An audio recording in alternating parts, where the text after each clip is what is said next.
Okay, the room has filled up. Well, good evening. Yes. Wonderful. Good evening and welcome. I'm Maria Saffiotti Dale. I'm president of the Friends of the UW-Madison Libraries. For the past 75 years, the Friends has been championing our campus library system. We are an all-volunteer organization that strives to bring visibility to the libraries and to the world-class collections they hold. Our activities are made possible by donations, and you can give to the Friends anytime, including tonight via our website or QR codes. If you prefer in-kind giving, you can donate your used books, and we will include them in our semi-annual book sale. The next sale is coming up on April 10th to the 13th in Memorial Library. Funds raised allow us to provide grant support to UW-Madison libraries and to scholars who come from around the world to do research in the exceptional library collections. Donations also make possible the wide array of free public events the Friends present to the community, such as this one tonight. We invite you to join us by following the Friends on social media and checking out our website for more information. I'd like to take this opportunity to thank the Friends Administrator, Libby Tooney, for all her work in making this event a reality. Yes. I think she just stepped out of the room, not on cue. And I'd like to thank Friends board member volunteers, as well as Jamie Prey and the Chazen Museum of Art for welcoming us in this beautiful space. The Friends are honored to be hosting tonight's event, Citizens of a Stolen Land, a conversation on Ho-Chunk history and survivance, with Stephen Kantrowitz and Josie Lee, on the occasion of the recent publication of Professor Kantrowitz's book, Citizens of a Stolen Land, A Ho-Chunk History of the 19th Century United States. Before we hear from our distinguished speakers, I'd like to briefly share with you how the Friends of the Libraries have contributed to the work of creating learning opportunities, expanding access, and deepening understanding in the spirit of the campus-wide process, Our Shared Future, which is described above, as you can see in the slide. Quote, a collective act of moving together from ignorance to awareness, an educational framework for posing questions, and an opportunity to celebrate Ho-Chunk people, as well as learn about the hard truths of our histories with them. Most recently, the Friends funded the student-led project to create the Tribal Libraries, Archives, and Museums, TLAM, Research Guide, which is available on the library's website. This research guide supports students in the TLAM program within the UW-Madison Information School and provides information on research materials, library services, TLAM project archives, student groups, community events, and much more. Over the years, the Friends have also provided support for the acquisition of library materials for the former American Indian Studies Reading Room, a resource for Native students and community members, which provided representation in its collections and easy access to materials in a safe space for learning. The Library of the Indigenous Student Center is the new incarnation of the AIS Reading Room. Through our Grants to Scholars program, the Friends funds scholars who come to Madison to conduct research in the UW libraries and the Wisconsin Historical Society collections for their dissertation and book projects, many of which investigate the history of resistance of marginalized communities. Here on the UW campus, the Friends supported the library's participation in the Public History Project by funding student archival research that examined the history and practices of the UW libraries through the lens of marginalized groups. Lastly, the Friends host events such as this one that provide opportunities to hear from people doing important work in fields that expand our understanding of the hard truths of our histories, past and present. In our continuing work, the Friends are committed to supporting the Native community here on the UW-Madison campus and beyond. This evening, I have the honor of introducing our distinguished speakers, Stephen Kantrowitz and Josie Lee. Steve is Plaenert-Bascom and Vilas Distinguished Achievement Professor of History here at the University of Wisconsin-Madison, where he has taught since 1995.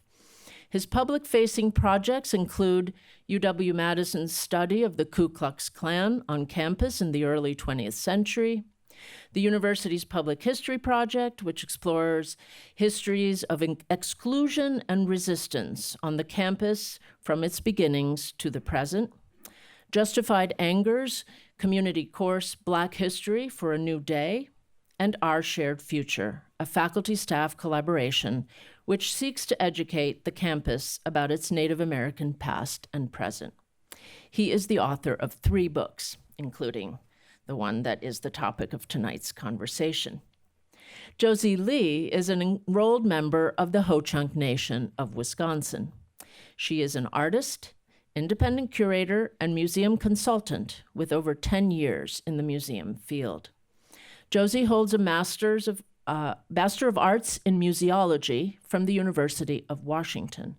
Her work has been featured at the Field Museum in Chicago, the La Crosse County Historical Society, and the Overture Center for the Arts. Josie is currently a doctoral special student in civil society and community studies at the UW-Madison School of Human Ecology.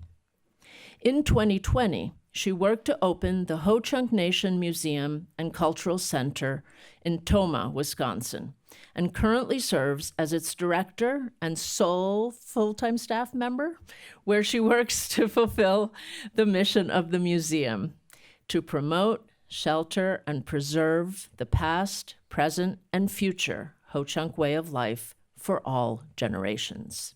So without further ado, please join me in welcoming Steve and Josie for tonight's conversation.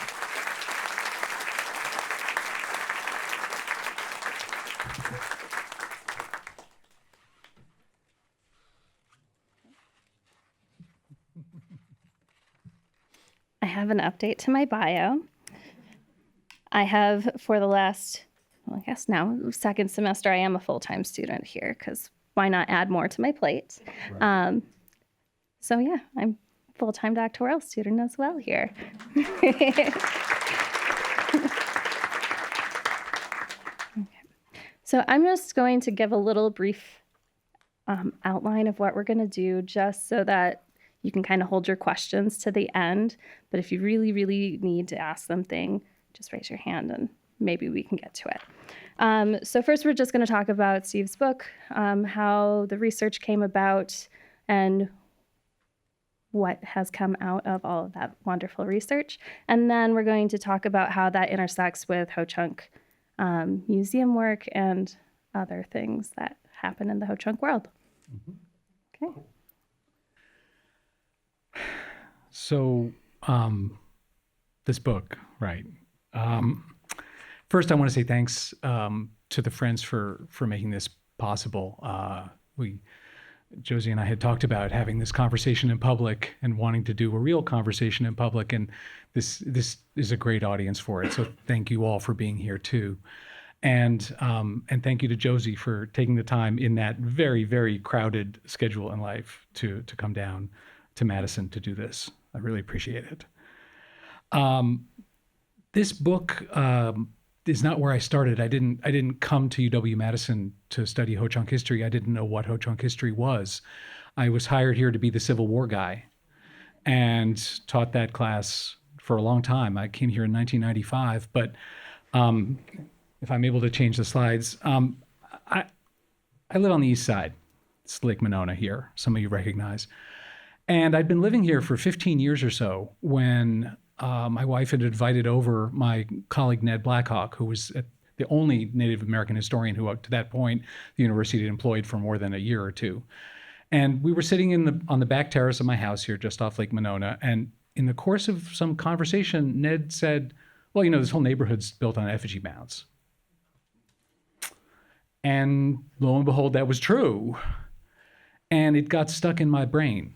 And I started, it's a thread I started picking at until I couldn't stop picking at it. And it led me to ask, well, okay, what are they, and who made them, and what happened? And not only to ask those kinds of very basic and in fact quite naive questions, but to ask another more kind of troubling set of questions, which is, how is it that I am an American historian with a PhD who's lived here for 15 years and never once thought about this, right? So that was both personally embarrassing, I think, for my profession, embarrassing for my graduate training, and maybe for my undergraduate training too. And it set in motion a kind of set of questions and problems that led me in a couple of directions until I started to understand that this whole neighborhood can be understood much more broadly as this whole neighborhood, right, is part of the Ho-Chunk ancestral homeland. And even the much smaller area here, the area that the United States recognized as belonging to the Ho-Chunk by treaty in 1825, which is also where we are. Madison, Dejope, the Four Lakes is part of that territory, was before Wisconsin became a territory, subject to this massive, sustained program of ethnic cleansing. Very, very simply put, the determination of American governments and squatters to strip Ho-Chunk people of their title to this land and their right to be on it, and to replace their society with a different society, with an American society. And this map tells that story in a lot of ways. It shows the forced removal of Ho-Chunk people over and over and over again from their ancestral homeland to territories west of the Mississippi, in central Minnesota, or what's today central Minnesota, all the way out in the Dakota Territory, today's South Dakota, in Iowa, and in Nebraska, finally. So it's a story of ethnic cleansing and the hardships attendant on that, and the huge human cost of that American policy in Ho-Chunk lives and safety and well-being.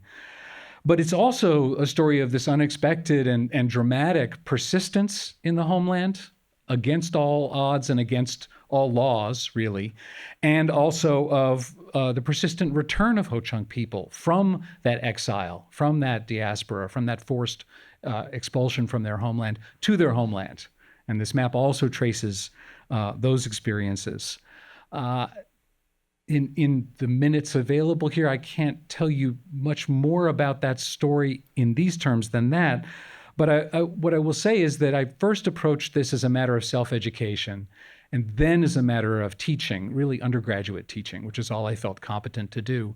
And not teaching in any very advanced way, but simply trying to get students to ask the same questions that I'd started to ask, and to use that as a way to get them thinking about their place in this world and how it related to this much, much deeper history of human life here than just a couple hundred years of American life.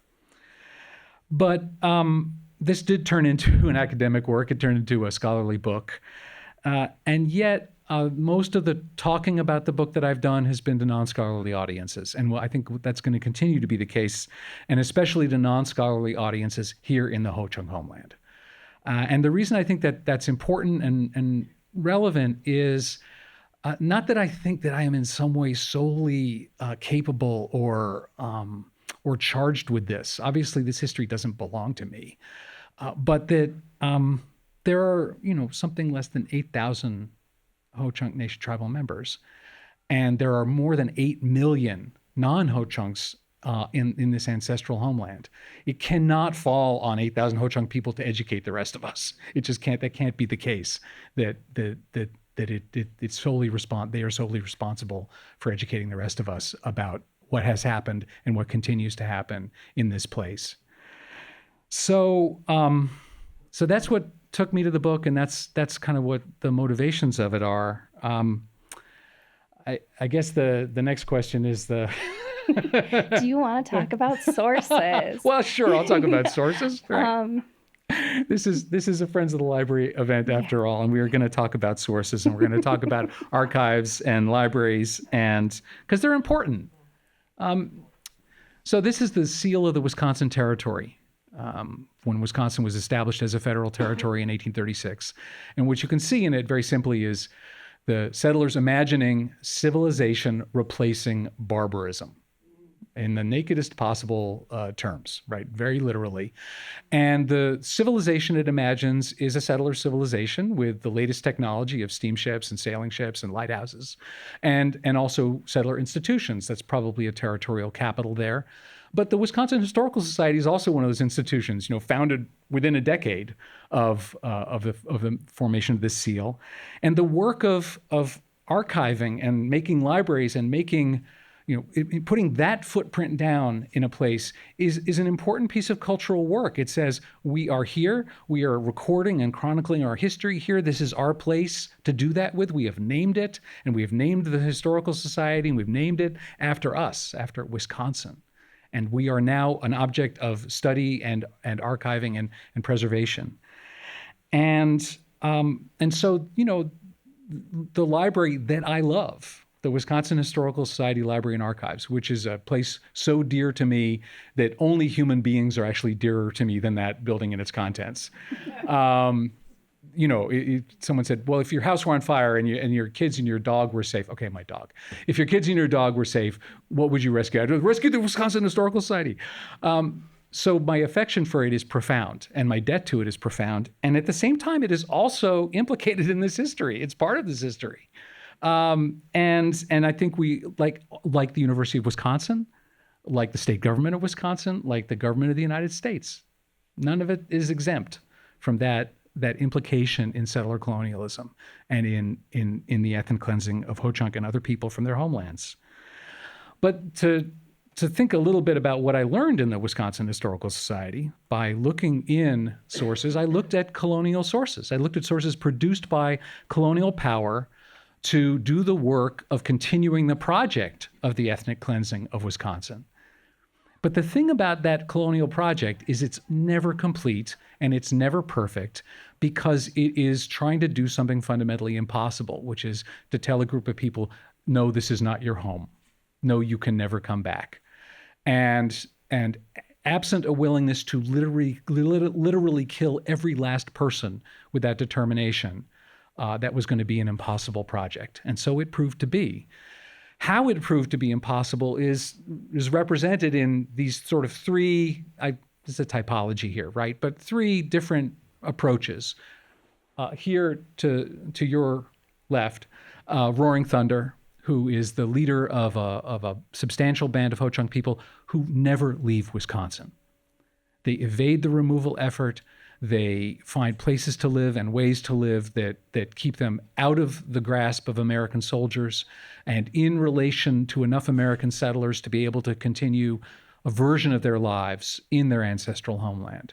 So that resistance and persistence is part of the story. And that's part of what you can hear through the colonial sources in the archives, is him protesting all of the efforts to remove him and his people from the homeland.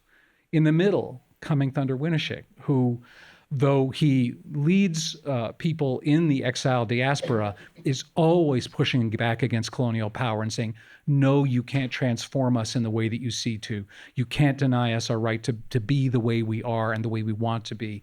You can't make us give up our commonly held lands. You can't make us do the things you want to do to make us stop being who we are. And his story, too, is in the petitions and the protests and the letters that the Indian agents laboriously report back to Washington. You can hear his voice in those sources. And then there are people, who for different reasons figure that the best deal that they can cut with American power is to come to an accommodation with it. And John Sincere here on my left, on your right, is one of those people. And that takes him and his people all the way to a moment in the post-Civil War era in Minnesota, where they persuade the federal government to let them become naturalized citizens of the United States, which they do in 1870 and 1872. Small number of people, but another path through settler colonialism to a right to remain where they wish to remain. I could talk more about this document, which comes out of the archives, but I think it's more important that we move on and I turn the tables here and ask Josie to talk about a very different representation of some of this same history in this astonishing work that she did in collaboration for the Field Museum. And some of you got to see this on the way in. On the way out, it'll be over at the table where we're both sitting, so you have a chance to look at it further and maybe ask Josie some further questions about it. But Josie, I want to ask you about this map, and just if you could tell people about, what it is, what were its purposes, how was it created, why is it important? Okay, so first off, there is a massive fascination across the Midwest with removal of Native peoples from homelands, because apparently we are no longer meant to exist in this location. And so people find the romantic notion of Indians being gone kind of happy. But as people begin to uncover history, they also think, well, as long as we acknowledge that removals happened, then we can continue to move on with our lives without really any further discussion of it or thought. And so the Field Museum, in recognizing that those conversations continue to happen, reached out to me and a couple other Ho-Chunks, both from the Ho-Chunk Nation of Wisconsin, but also the Winnebago tribe of Nebraska, to come together and tell our stories of what happened during that removal process, but more importantly, also how that relates to us today. Because the thing is that, as Steve mentioned earlier, settler colonialism is an ongoing machine that operates within this location. It operates in the land, the policies, even the institution, and access to records and things like that. So this map was part of my goal of never having to talk about it again. Oops. But it turns out that once you actually bring things to light, then people are really fascinated and they actually do want to learn more, because how do you know to do better if you don't know what happened that was wrong in the past? So this is very, very gigantic. The map that is in the entryway when you came in is a small version of the original, which is at the Field Museum, and that is part of their permanent gallery in Native Truce. Yeah. So I have blown up a couple of segments of the map. If you want to, the first one is this one, which covers some of the stuff that I've just been talking about, and I can blow that up for people here. Whoops. Yes. Like, oh, maybe I should wait. Should we go back? You want to go back to the big map? Yeah. So maybe sure. I should tell a little bit, because I just kind of assumed that you guys looked at it when you came in. That's my fault. So what you can see within this map is, if you look, there is a very, very faint line that actually covers all of Ho-Chunk territory. It is then in a smaller box that is bright green, so that you can look at it and compare it to your hand and then continue on to the rest of the U.S. But within this, we started with our creation story in the beginning near Green Bay, and then had to talk about the movement from not just the Green Bay area, but pushes westward, southwest, northwest, pretty much all over. But the important part that came with this map is also all of the trails that came to our home. And part of the reason why I think it's important to tell this story is when I first was asking my grandfather about removals, he got really mad and just said, "Oh, we didn't move. That's not us." So, which is true. My family is one of the families that stayed in Wisconsin and fought to stay in Wisconsin. But that's not the case for every Ho-Chunk that's here today. Yeah. Okay, so now we can go. Now we can go. So this little inset blown up to here. So what are we looking at, and how it's so rich, it's so full of information and so full of stories. Whose stories are they, and how did you decide how to tell them? A lot of these stories are ones that I had heard because I, in my work with the museum, have worked with a lot of elders who have been kind enough and trusting enough to share their stories with me. And so through that, I was able to, actually a lot of it is in first person narrative because it's my understanding of the history. So it's not just the written record, but it's the stories that have been told and continue to be told about the locations. And it's hard. It's really hard to talk about this stuff. Again, that's why I never want to do it. But I said yes, and so here I am. But the other part is that I thought it was really important to share the names of the locations that are here in Wisconsin and elsewhere that have Ho-Chunk names, because those names in Ho-Chunk still carry meaning. We still use them today. So there's lots and lots packed into these maps, and then each one is actually broken down by treaty, because those are pinpoints for historians to go through and look at. And it also gives a little bit more legitimacy when it's not just a tribal audience looking at them. Yeah, we're going to have to come back to that for Yes. sure. Yeah. I pulled out a couple of other elements of the map.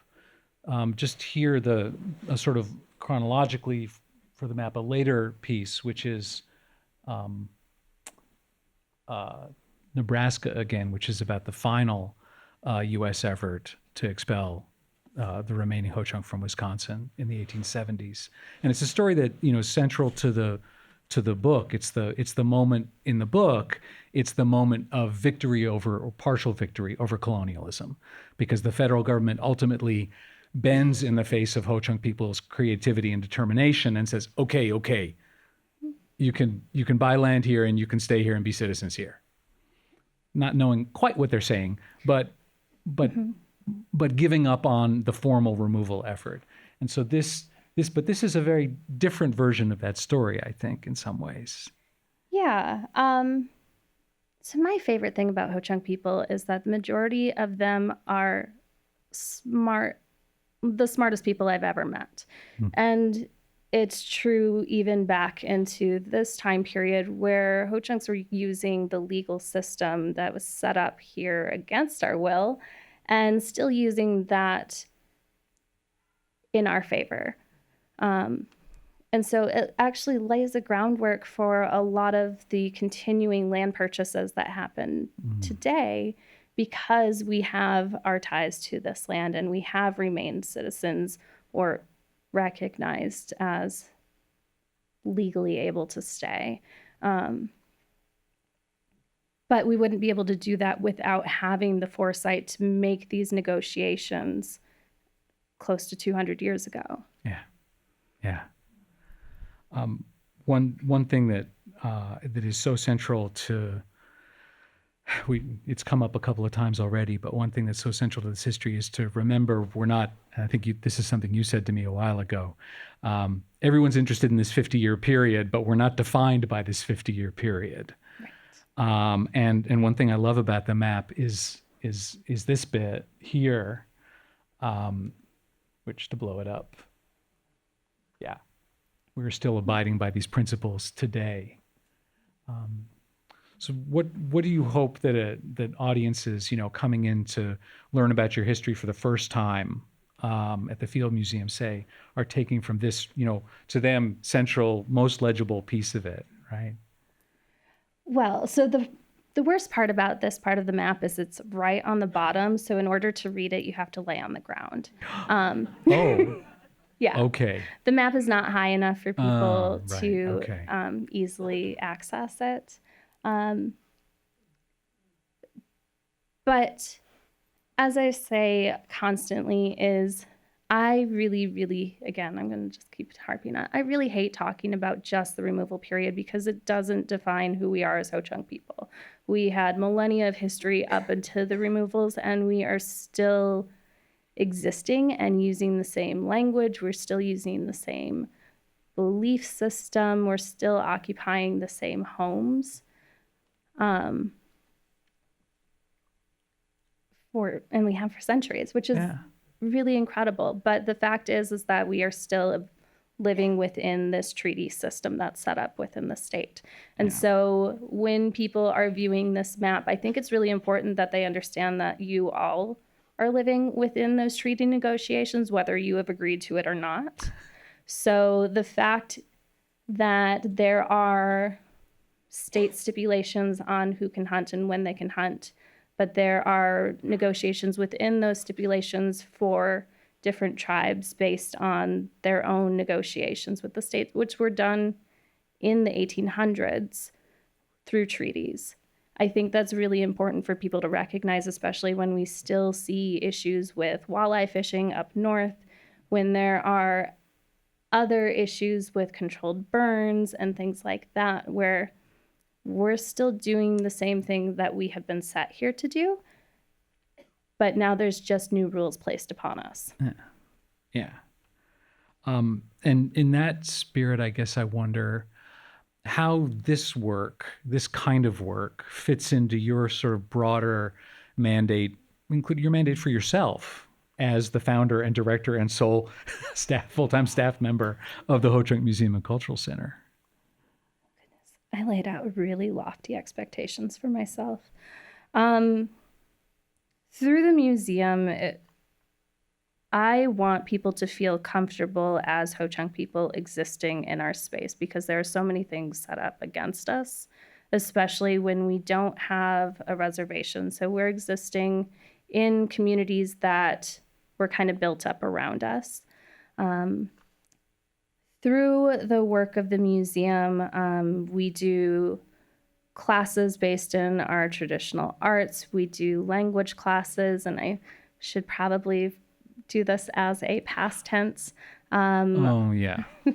But in a dream world, our museum also talks about who we are as Ho-Chunk people outside of just this 50-year period. So we really try to challenge our visitors to think about Ho-Chunks as not just those black and white pictures that you see in the slideshow. One of my rules is I don't actually show black and white pictures of Ho-Chunk people unless they are in juxtaposition with colorful items that actually showcase who we are. So as a rule within our museum is we constantly are challenging people that come in that are not Ho-Chunk to see us as living, breathing people that still use our items, that still make our items, that are still using our language. And also that all the things that we have in that space are continuing to be taught so that they are going to continue past just this generation. Yeah, you've recently suffered a real setback in the fire that's kicked you out of your museum and forced you to rehouse all of your items. And I've been watching on Facebook as you laboriously cut new archival boxes for the collection. And, when people find out, they ask, what can I do? And there's a pretty simple answer to that question, which we're going to facilitate up in the lobby, starting at about 6 o'clock. Yes. So forewarned is forearmed, okay? But beyond the immediate, sort of challenges of kind of reestablishing the museum's footprint and the programming and everything else that you've been trying to do there, when you think about the work of the museum, and maybe even more broadly than the museum, the work that you hope to do as a scholar, as a museum worker, as a culture worker, what do you hope that an audience like this one or another audience or an audience walking into your museum will someday enter with that they don't currently enter with in terms of knowledge, and how might we get there? Oh, goodness. So first off, I have a traveling banner exhibit that we send out. I like to call it Ho-Chunk 101. Yes. It's because, again, there is only one me, and I really don't have a lot of time to do talks and things like that. So within that, we go through the basic questions. So the ones that are immediately asked, do you have a language? Do you have a reservation? Do you get money from the U.S. government? What is a treaty? What does it do? All the fun fun things like that. Do you have a government? Are you a citizen? Can you vote? Those are all questions that people come in with. So I'm assuming that the majority of people that are here have already gone through all of this, which good job. But Past 101. yes. But the next part is I think that it's really challenging to get people to also see past, again, that 50-year period, because that is where the textbooks stop when you're taking history in high school. And if you are not actively seeking out that information, it's going to go right by you. You'll never see it. Yeah. So the hardest question, right, for last, it's kind of a question for both of us in a way, but I get to ask you, I guess, first. We have talked sometimes about the idea of shared authority to knowledge, in particular to this kind of knowledge. And I wonder what that means to you. What should it mean? What should it not mean? Any piece of that? I think that one's a really, really tough question. And I was prepared, but I'm not. Same. There are two sides, and we talked a little bit when we were going over the archives. The archives are really missing the first-person narrative from Ho-Chunk tribal members. And so you don't hear the stories of women, and Right. women specifically, which we've discussed about the book. Yep. But I also don't have the time to go through and sift through the archives. So when work like this is done, it makes it a whole lot easier for me to point to a recognized, especially a recognized scholar, and say, somebody has already published this. We can talk about the historical pinpoints within that narrative, but we can also talk about the Ho-Chunk perspective when it comes from a tribal member and people that understand that history and know what it means to their families, which is ultimately different than a book. Yeah. So, I mean, that's kind of the sharing of it, but it's always complicated. Yeah. You're making me think twice about my subtitle, which felt cute and like provocative at the time, but this is not actually this is not and could never be actually a Ho-Chunk history, because it's not history written from within the experience and the culture of Ho-Chunk people. It can't be, right? I wrote it, right? And so the question is then, what good is it, right? Because there is a whole lot that is absolutely, as you've just been explaining, right, that is so central to who Ho-Chunk people are, to what Ho-Chunk history is, and to what it is, especially beyond the parameters of the chronology that I set out here. But my audience, I am not trying to persuade Ho-Chunk people of Ho-Chunk humanity, right? That's not my job here. My job is to persuade mostly non-Ho-Chunk audience that this is a history to take seriously for what it means to be a resident, a citizen, a person living in this territory. And that failing to understand that this entire edifice, from this room on out to the city of Madison, to the state of Wisconsin, to the United States, is built on stories like this, is built on colonial stories, and is also built on Native people's adaptive, creative, persistent resistance to those colonial stories. That, I think, that's the piece of the knowledge that I feel like the book can do, and can, because if I can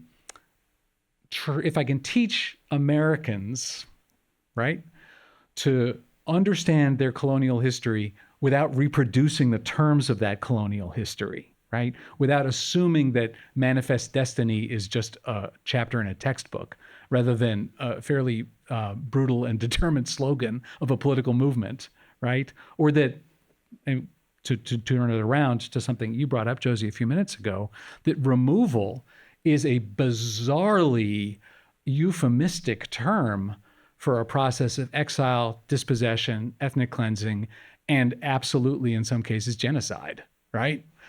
Like removal. Yeah. I mean, once upon a time, we joked about calling it the R word, I think. Oh, yeah. Can I go on a rant? Yeah, please. Okay. I was hoping. I better ask. I really hate the term removal, and I hate the use of removal because it actually erases who is doing the removing and why they are doing it. And so I will. One of the things that I really appreciate about Dr. Kantrowitz's book is the beginning that talks specifically about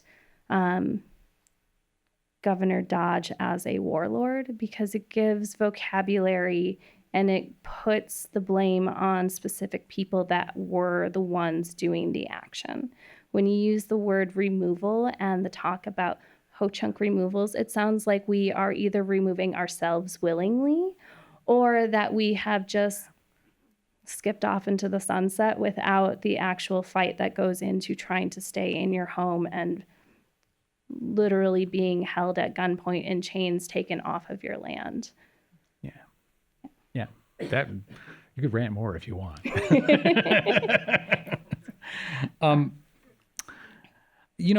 We're at 5:45. If we want to have some time for questions, maybe this is a good time to break for that, because the building closes at 7. So we. So is somebody had a microphone? Yes. Yes. Right so, and I think since Libby thought there might be particular people we wanted to call on or recognize, so we're going to do the recognizing of people in the audience here. So, who's got a question? Is your map available in a pamphlet form, broken down like we've seen some of the slides today with portions of it?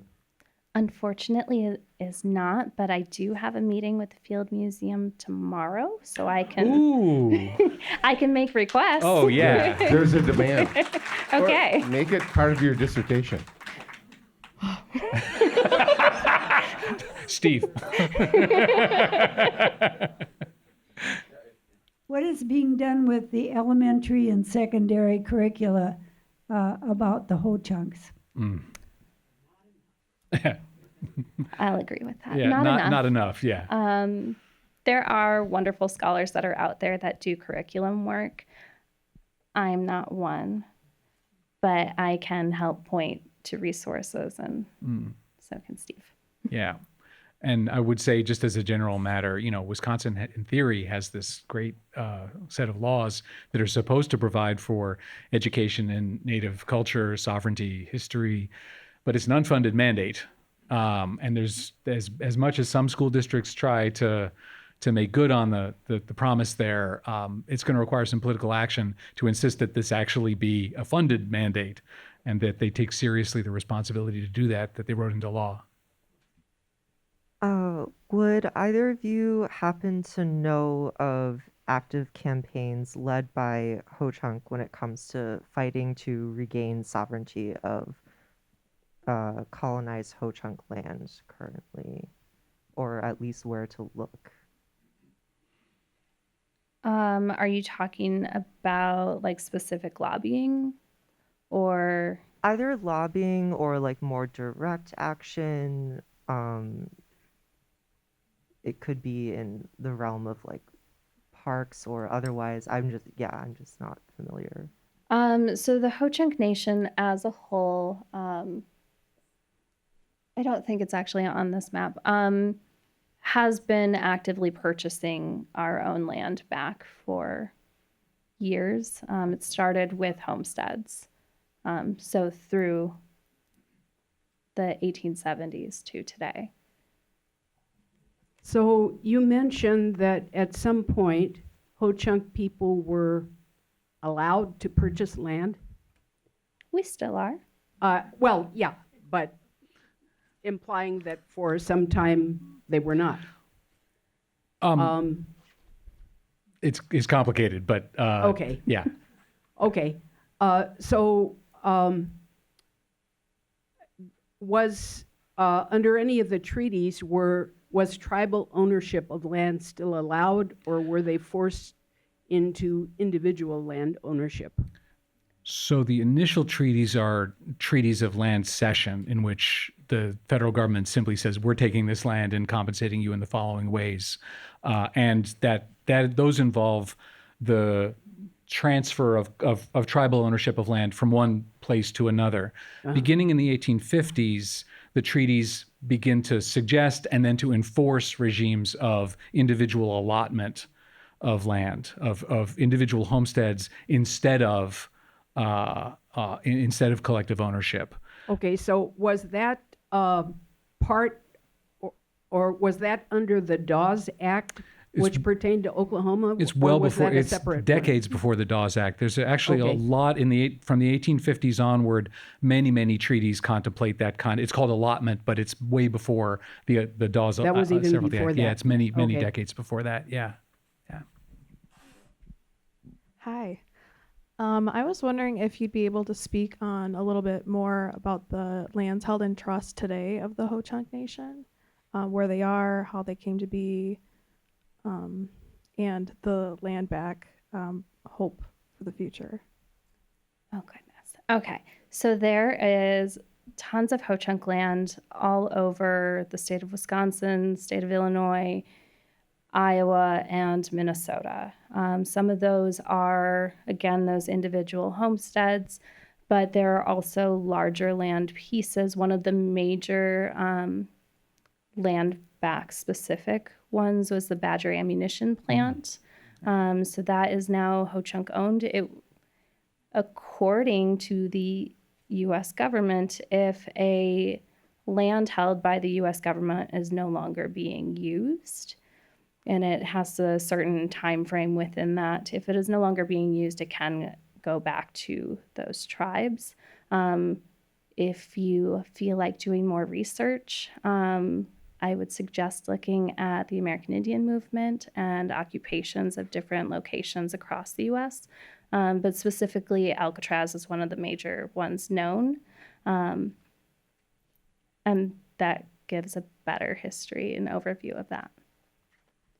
You spoke about retaining Ho-Chunk culture, and I'm curious to know, in culture, language is very important, and to what extent people today on the reservations or in general just converse in the Ho-Chunk language versus English. How many people are really fluent in it, especially children?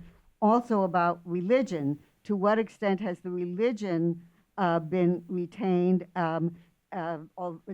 despite the work of Christian missionaries to reach out to the Ho-Chunk? Oh, that's a big question.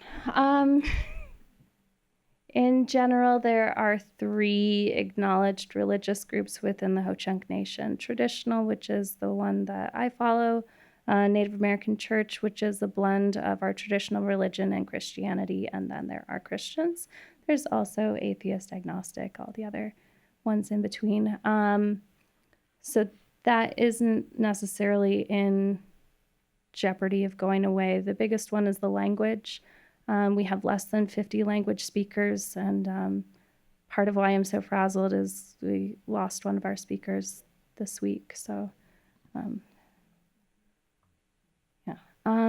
but in terms of access, we offer our language classes online and in person. Sorry.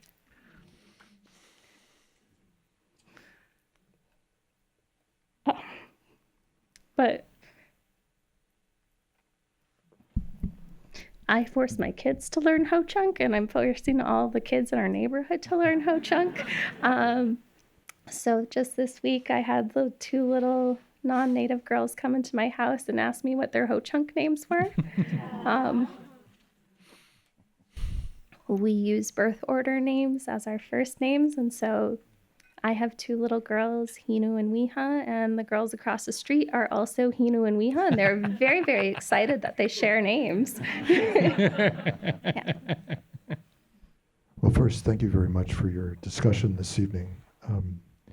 It illustrates a kind of partnership that I think is very important, particularly for folks in scholarship. And I'm wondering what efforts you are looking at to try to promote the kind of collaboration, the kind of honesty that has been part of your engagement in the telling of this story inside the academy.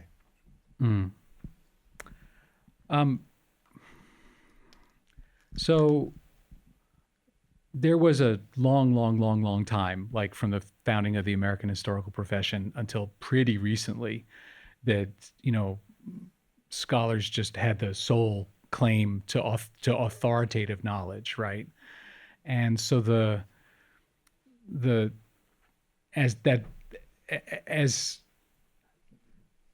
as tribal nations have insisted that not be the case, as scholars have realized the insufficiency and the wrongness of that approach, it's two things have happened that I think are really important, but the most important one is more and more Native people getting advanced degrees and claiming authority over this knowledge within the institution itself. Not that that is in any way the only important form of knowledge about their people or the experience of Native people more generally, but it is a really crucial one because of the way that knowledge and power are configured in our society for that to be the case. And so coming up with systems that make it easier for Native students to get degrees and advanced degrees, to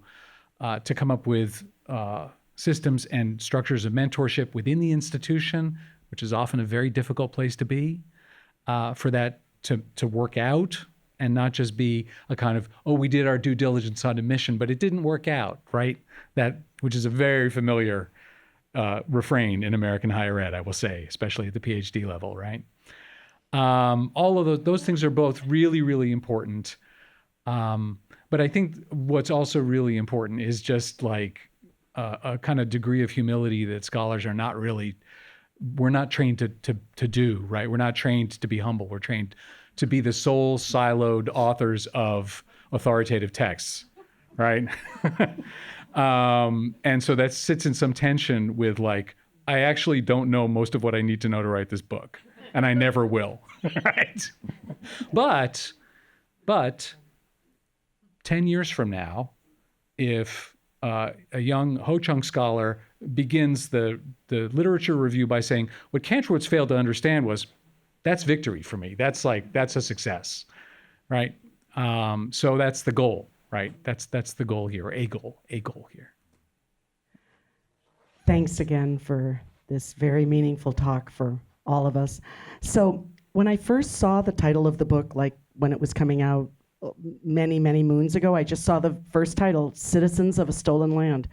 And I immediately thought it was a book about how we have stolen Ho-Chunk's land, and we are living on stolen land today, which as a Madison resident really disturbs me, because I just want to know, how can we make reparations for that besides publicizing this and doing whatever we can?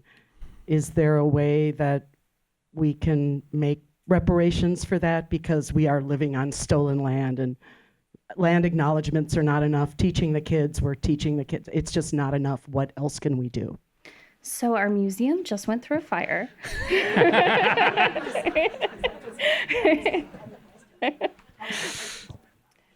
We are currently homeless with our collection, and we are looking for ways to create a better storage facility that will allow us to continue to do the education work, because clearly it is needed. And it is also really powerful to have Ho-Chunks walk into that space and come and claim things that are already ours and say, I already knew this. Yeah. It's great. Yeah. I think that's a huge and very practical and immediate thing that people can do. You can also educate yourself more broadly about sovereignty and what it means today. I mean, think of these, if you think of these as 19th century struggles, you are missing the boat. Because every couple of years, the Supreme Court issues a ruling that has a dramatic influence on whether Native families get to keep children, for example, like really, really important basic stuff, right? And to the extent that the non-Native supermajority is ignorant and unaware of all of this, to the extent that Supreme Court justices are ignorant and unaware of this, it makes it really, really easy for people to do really bad things and for most of us not to notice. So educate yourself. On that note, thank you, Steve and Josie, so very much for this important conversation. Thanks, Maria. And I invite all of you to some refreshments in the lobby, and there will be a book signing. You can purchase Steve's book. And you can contribute to the Ho-Chunk Museum and Cultural Center. Exactly. And you will have opportunities to figure out how to do that with QR codes. Wonderful. So thank you all for coming tonight. Thank you so much.